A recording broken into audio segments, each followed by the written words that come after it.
Hello and welcome to this episode of the People's Garage, and today we're going to be discussing Evap codes. Most importantly, common Evap codes, and these include the P0455, P0456, and P0457. These are common Evap codes found on most vehicles.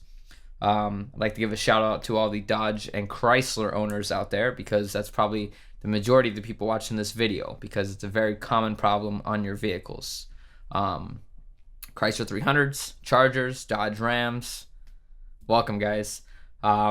Just kidding, but don't feel alone. You're not the only one that has these issues. Hondas are very common, Fords, Toyotas. So everybody has a gas cap, which is, and common problems with the Evap system. So don't feel alone.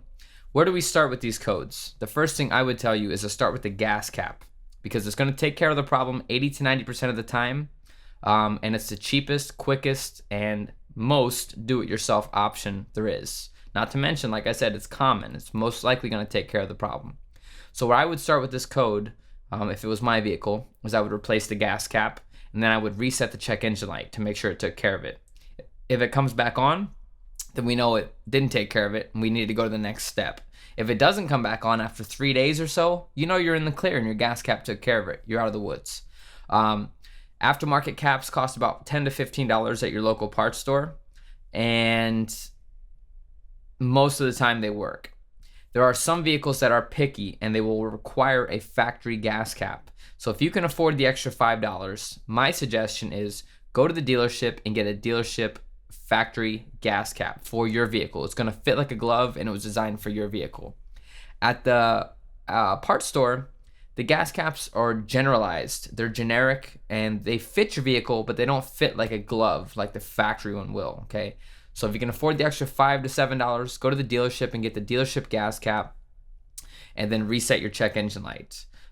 If the parts store will not reset the check engine light for you, because some of them have policies to not reset the light, go to another one. You're going to find one of the parts stores with a scan tool that will reset the light for you. If you buy the gas cap from the parts store, such as AutoZone, O'Reilly's, Napa, Pep Boys, wherever your local parts store is, and they have a scan tool, most likely they're going to clear that light for you, because they're going to want to help you. But like I said, some of them have policies to where they won't. So if they're going by the book, they won't do it. If you can't find somebody to reset your check engine light, unplug your battery for 10 to 30 minutes and let it sit. This should erase the memory out of the computer, clear the code. When you plug when you put the cables back on the battery, start it back up, you should notice that the light's gone, and that just did a hard erase of your code. If you do have a Honda, however, just as a warning, if you unhook your battery, make sure you have your 4 to 5 digit code. I think it's a 4-digit code for your radio, so you don't lose functionality of your radio after you unhook your battery. So be careful if you have a Honda. So once you get your code off, whatever way you did it, 3 days should be the maximum time of driving daily, to where you'll know if it took care of it or not. If the light stays off, you know you're good. If the light comes back on and it's the same code, then we need to proceed to step 2. Step 2 is usually going to require a smoke test. This is where you'll hook a fog machine, or your mechanic usually is going to hook a fog machine up to the system. And it's basically going to smoke all the lines in the system, and then you're going to watch for smoke coming out.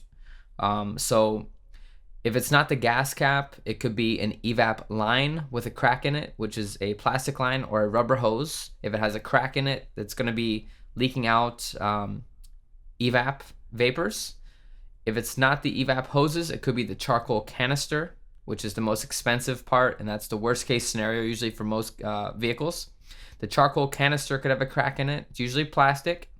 If it's not the charcoal canister, it could be your vent valve sticking open, leaking internally, or it could be your canister purge valve that's stuck open.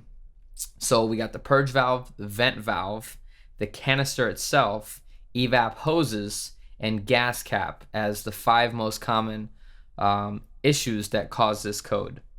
But like I said, start with a gas cap, because if it's not that and you need to go to a smoke test, usually most mechanics will charge you anywhere between $40 to $80, and some places will be over $100 to do a smoke test.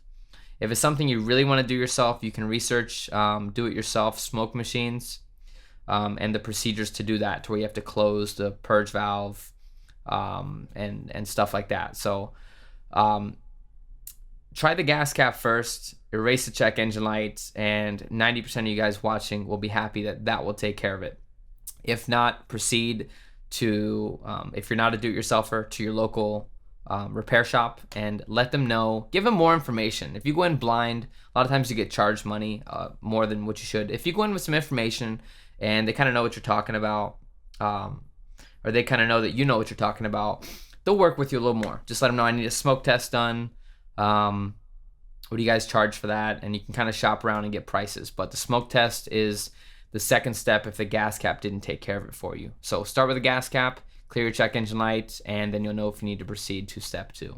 All right, good luck guys, and thank you for watching this video.